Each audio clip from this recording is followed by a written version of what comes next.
গয়নাটা খুলে দাও বৌমা, এটা তোমার নয়। চায়ের কাপে চুমুক দিতে দিতে রেবেকাকে বলল তার শাশুড়ি মা। বিস্মিত কণ্ঠে রেবেকা ফিরতি প্রশ্ন করল, আমার নয়? না, আমার ছোট মেয়ের গয়না। তোমাকে কেবল তুলে আনার জন্য দিয়েছিলাম, তুমি এবার দিয়ে দাও তো। কিন্তু মা, কোনো কথা নয়। দ্রুত হাতে কানের গলায় যা আছে খুলে দাও। হাতে কানের দুল খুলে শাশুড়ির সামনে টেবিলে রাখল রেবেকা। বিরক্তির সাথে শাশুড়ি বলল, নাকের ফুলটা খুলছো না কেন? সেটাও তো তোমার বাবা দেয়নি, আমার বাড়ি থেকেই দেওয়া হয়েছে। নাকের ফুলটা খোলার সময় বুকের ভেতর হাহাকার করে উঠল রেবেকার। দুই চোখ ছলছল করে উঠল। দীর্ঘশ্বাস চেপে রেখে টেবিলের ওপর নাকফুলটা খুলে রেখে চলে আসছিল। সেই সময় পুনরায় শুনল, তোমাকে কি ধরে ধরে বলতে হবে? গলার চেনটা কে রাখবে? চেন তো আমার বাবা দিয়েছে মা, এটা কেন দেব? তোমার বাবা দিয়েছে ঠিক আছে, কিন্তু তোমার কাছে রাখার কি দরকার? আমার কাছে দরকার আছে মা। আপনার দেওয়া নাকফুলটাও যদি আপনারা নিয়ে যেতে পারেন, তাহলে আমি কেন আমার জিনিস দেব? বিয়ে করে আসার পর 7 দিনের মাথায় নতুন বউয়ের কাছ থেকে এমন ব্যবহার আশা করেনি ঝুমু বেগম। রাগে তার ফর্সা গাল দুটো লাল হয়ে গেছে। এই মুহূর্তে তার মনে হচ্ছে রেবেকার গালে কষিয়ে দুটো থাপ্পড় মারতে। নেহাত ছোট লোকের পরিচয় দেওয়া হবে বলে কিছু বলল না। বিয়েতে মেয়েটার বাবা কিছু দেয়নি এমন নয়, 200 মানুষ গিয়েছিল বরযাত্রী হিসেবে। তার ছেলে যৌতুক প্রথার বিরুদ্ধে, তাই বলে মেয়ের বাবা কি করে মেয়েকে সাজিয়ে দিল না, ঘর সাজিয়ে দিল না? এই যুগে এমন মানুষও আছে। রেবেকা কিছু বলে না, নিজের ঘরে চলে এলো। প্রেমের বিয়ে নয় তাদের, কয়েকবার দেখাশোনার পর বিয়ে ঠিক হয়েছে।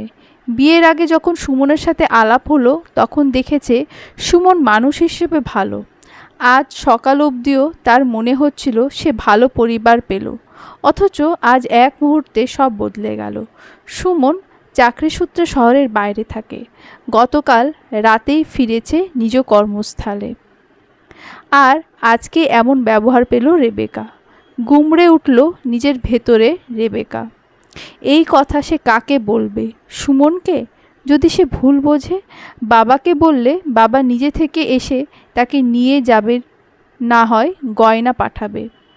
এতে কি সম্পর্ক নষ্ট হবে না? জানলায় দাঁড়িয়ে রেবেকা দূর আকাশের মেঘগুলোকে দেখতে দেখতে ভাবে, এখন কি করব? মা বলেছিল বাবার বাড়ির কথা শ্বশুর বাড়ি এবং শ্বশুর বাড়ির কথা কখনোই বাবার বাড়িতে বলতে নেই। রেবেকার উপর তার শাশুড়ি বড় ছেলের বউয়ের সাথে মিলে শুরু করলো নতুন অত্যাচার। বিয়েতে উপহার পাওয়া সকল কিছুই ধীরে ধীরে তার থেকে নিয়ে যেতে লাগলো, এমনকি উপহার পাওয়া বিয়ের শাড়িগুলো। দীর্ঘশ্বাস বাড়তে থাকে রেবেকার। অপরদিকে সুমন হুট করেই তার সাথে কথা বলাও কমিয়ে দিল। বিয়ের 21 দিনের মাথায় রেবেকার রাগ আর সীমানায় রইল না। হুট করেই সে খারাপ ব্যবহার করলো সুমনের সাথে। দুজনের ঝগড়া সীমাবদ্ধ রুমে রইল, আঁচড় কেটে গেল রেবেকার মনে। খেতে বসেও রেবেকাকে শুনতে হলো, এই বাটিটা ঝুমু বেগমের বাবার বাড়ি থেকে এসেছে, অমুক বাটিটা বড় বউয়ের বাপের বাড়ি থেকে এলো। এইসব শুনে একটা সময় খাবার খাওয়ার চাহিদা কমে গেল। সুমনের সাথে মনোমালিন্য এবং তার পরিবারের এমন ব্যবহার আর নিতে না পেরে একদিন অসুস্থ হয়ে পড়ল রেবেকা। কলপাড়ে পড়ে গিয়ে আঘাত পেলেও তার চিকিৎসা করানোর জন্য কেউ নিয়ে গেল না। সুমনকে ওর মা বলল তেমন ব্যথা পায়নি, নাপা খেলেই ঠিক হয়ে যাবে। রেবেকার সাথে কথা বলতে চাইলে বলল, ওর বিশ্রাম প্রয়োজন, ওকে ঘুমোতে দে। সুমনের ভুলটা বুঝি এখানেই হলো। সে মায়ের প্রতিটা কথা নির্দ্বিধায় বিশ্বাস করে নিল। বিশ্বাস না করেও বা কী করত সে? যে মায়ের কাছে 30 বছর নিজের গোপন কথা জমা রেখেছে, সে মা কেন তার স্ত্রী সম্পর্কে ভুল বলবে? রেবেকা মুখে মুখে তর্ক করে, এটা অবিশ্বাস করারও কিছু নেই। উচ্চশিক্ষিত মেয়ে, তার পছন্দের অপছন্দের মতামত সে দেবেই। তবুও মনের মাঝে একটা খচখচানি রয়েই গেল মেয়েটার জন্য। মেয়েটা ঠিক আছে তো? মনে পড়ে গেল বিয়ের রাতে সেই লজ্জা রাঙা মুখশ্রীর কথা। মনে পড়ল একে অপরকে বিলিয়ে দেওয়া লাল গোলাপি রঙের অনুভূতির কথাগুলো। ফোনের ক্যালেন্ডারের দিকে চাইল সে। সামনের সপ্তাহে বাড়ি যেতে হবে। তখন অভিমান করে রেবেকা পালাবে কোথায়? রাত বাড়তে রেবেকার যন্ত্রণা বাড়ল। চোখ মুখ নীল বর্ণের হয়ে গেল সেই যন্ত্রণায়। পায়ের ব্যথা কিংবা মাথার যন্ত্রণায় অস্থির রেবেকার গায়ে তখন ভীষণ জ্বর। রাত 2টোর সময় বিছানা হাতড়ে নিজের ফোনটা পেল সে। বাড়ির সবাই তখন যে যার মতো নিজের রুমে ঘুমিয়ে আছে। গলাটা পানির চেষ্টায় ফেটে যাচ্ছে। দুবার সুমনের ছোট বোনের নাম ধরে ডাকলেও কেউ এলো না। রেবেকার মনে হলো সে বুঝি আর বাঁচবে না। উপায়ান্তর না পেয়ে সে কল দিল তার বাবাকে। এত রাতে মেয়ের নাম্বার থেকে কল আসছে দেখে কিছুটা ঘাবড়ে গেলেন রেবেকার বাবা রাজু সাহেব। উঠে বসে কল রিসিভ করে বললেন, কি হয়েছে মা, এত রাতে কল দিয়েছ? রেবেকা কিছু বলতে পারল না। সে যন্ত্রণায় আতিপাতি করছে। তার কণ্ঠস্বর বাবা না বুঝলেও ছো মেরে ফোন নিয়ে গেল তার মা। মেয়ের এমন যন্ত্রণাদায়ক কণ্ঠস্বর শুনে বললেন, তোর কি হয়েছে? তোকে ওরা কেউ কিছু করেছে? এই রেবু, কি হয়েছে মা? মা, পানির জন্য আমার গলা ফেটে যাচ্ছে আম্মা, আমাকে একটু পানি দিয়ে যাও। কি হয়েছে তোর? কলপাড়ে পড়ে গিয়ে ব্যথা পেয়েছি আম্মা। বাড়ির সবাই কই, তারা জানে না? সবাই ঘুমায় আম্মা, আমার ভয় লাগছে। রেবেকার বাবা মা অপেক্ষা করে না, পাশের বাড়ির একজনকে ডেকে তুলে তখনই। আর সিএনজি আসছে। সেটা নিয়েই সেই গভীর রাতে ছুটে যায় মেয়ের শ্বশুরবাড়ি। মেয়ে যে তার পানির পিপাসায় অস্থির হয়ে আছে, কিন্তু ভয় বাঁধে রেবেকার মায়ের মনে। তার কেন যেন মনে হচ্ছে শেষ অবধি মেয়েটাকে পানিও দিতে পারবে কিনা। রেবেকার বাবা মা যখন তার শ্বশুরবাড়ির গেটে পৌঁছেছে তখন রাত 3টে পার হয়েছে। বার কয়েক ফোন কল এবং ডাকাডাকির পরেও কেউ গেট খুলল না। তখন বাধ্য হয়ে জোরে জোরে শব্দ করল রাজু সাহেব এবং সিএনজির চালক। আশেপাশের মানুষ জেগে গেছে, অথচ বের হতে চায় না সুমনের মা। কিন্তু অনবরত ডাকাডাকির কারণে বাধ্য হয় বের হতে। রেবেকার মা কখনো এই বাড়িতে আসেনি। সে ছোটাছুটি করতে থাকে কোথায় কোন ঘরে তার মেয়ে। এক সময় পেয়েও যায়।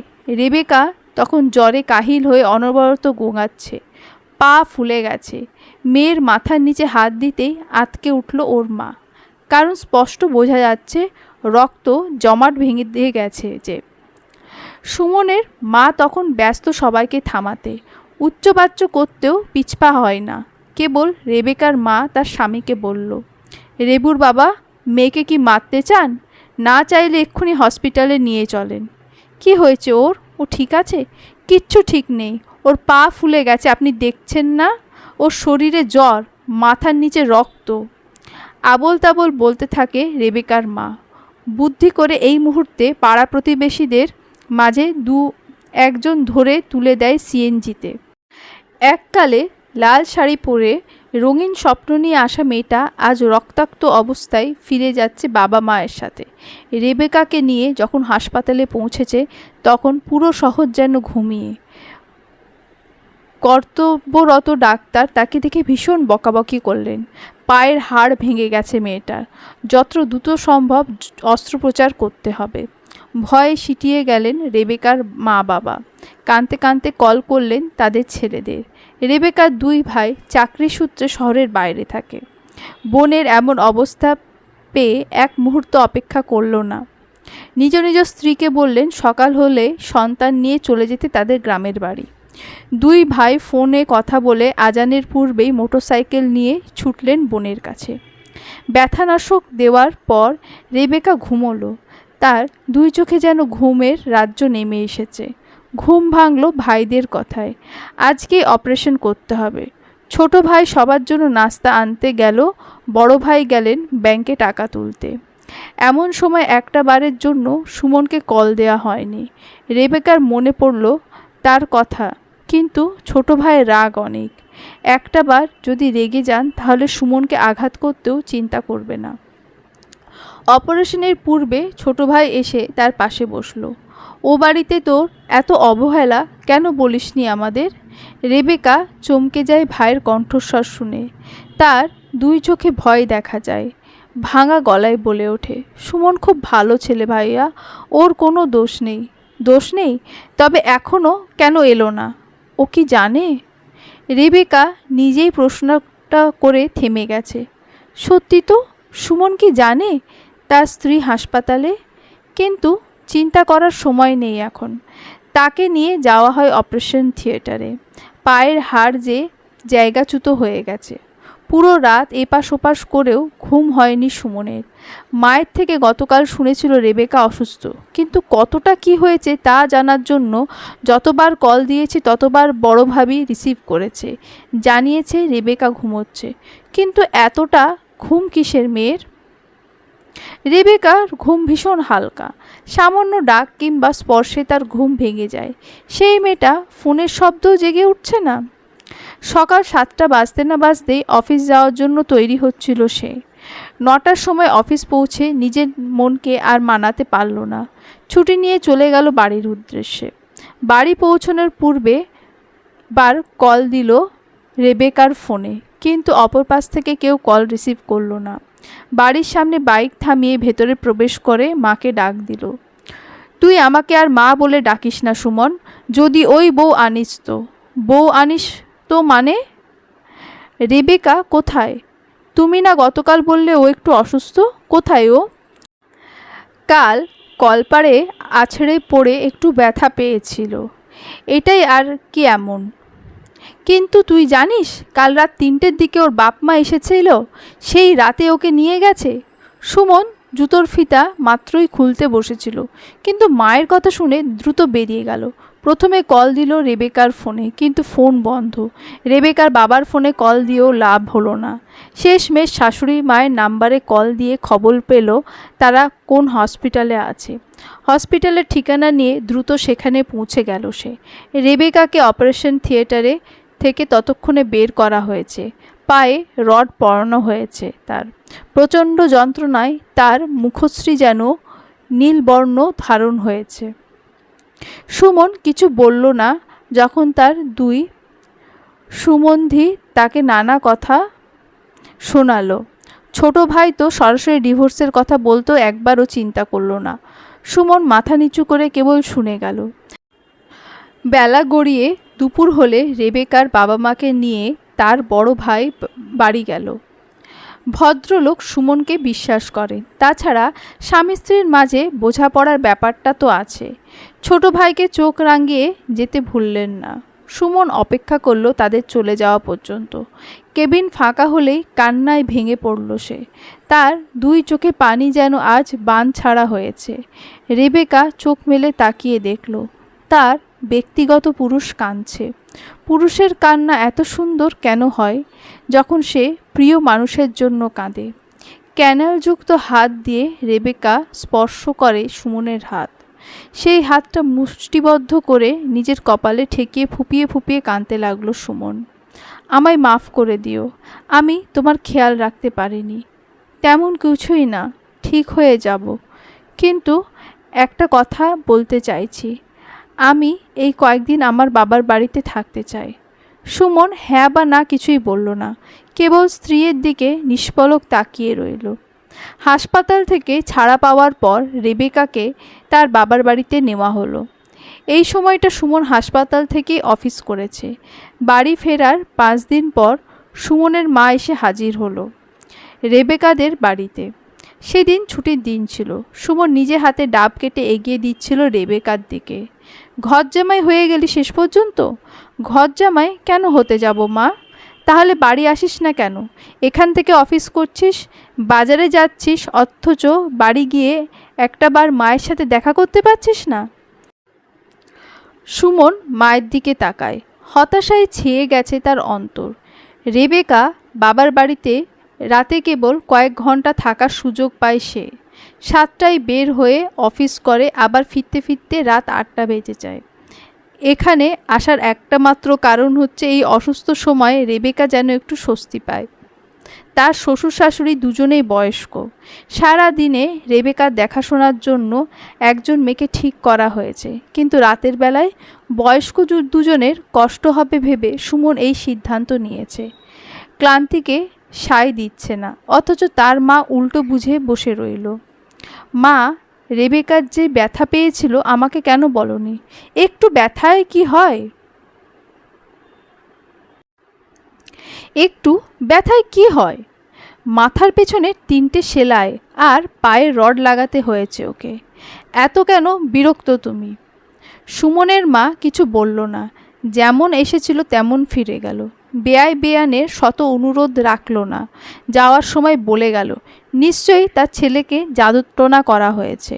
সুমন সেসবে কোনো ধ্যান দিল না। অপরদিকে বোনের প্রতি ভালোবাসা দেখে রেবেকার 2 ভাইয়ের রাগ পড়ে গেল। তার বাবা মা তো শুরুর দিন থেকেই বুঝেছিল ছেলেটার দোষ নেই, কিন্তু রেবেকার মনে শান্তি রইল না। কেবল তার অল্প দিনের সংসারের দিকে টান তৈরি হলো দ্বিগুণভাবে। রেবেকা সুস্থ হওয়ার পর সুমন তাকে নিয়ে শহরে নতুন করে সংসার পাতল, কিন্তু যোগাযোগ হলো না মায়ের সাথে।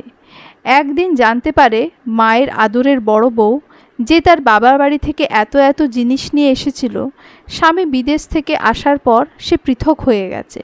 তার মা একা একাই এখন থাকছে। এমন কথা শুনে সুমন মায়ের সাথে যোগাযোগ করতে চাইলেও ভদ্রমহিলা রাজি হলো না। সে কোনোভাবেই আর ছেলেদের সাথে থাকবেন না, বাকি জীবন এইভাবেই কাটাবেন। মায়ের জেদের কাছে হার মানতে বাধ্য হলো সুমন। একটা সময় ভাবল অন্তত খরচটুকু তো নেবে, একজন কাজের লোক রাখবে, কিন্তু তার মা তাতেও রাজি না। রেবেকা সেদিনের পর শাশুড়ির সাথে আর কোনো কথা বলেনি। যার জন্য সে মরতে বসেছিল তাকে কোনোভাবেই মাফ করে দেওয়া যায় না, কিন্তু সুমনের কথা চিন্তা করে তার মন দুর্বল হয়। হয়তো সুমন চায় রেবেকা নিজে শাশুড়ির সাথে কথা বলুক এবং মনোমালিন্য মিটিয়ে নিক, কিন্তু মুখে বলতে পারে না। রেবেকার নিজেরও ইচ্ছে হয় না এই বিষয়ে কথা বলতে। সময়ের স্রোতে স্মৃতির ওপরে অভিমানের পাল্লা কমে যাবে হয়তো একদিন। সব ঠিক হয়ে যাবে এই ইতিউতির সংসারে। সমাপ্ত।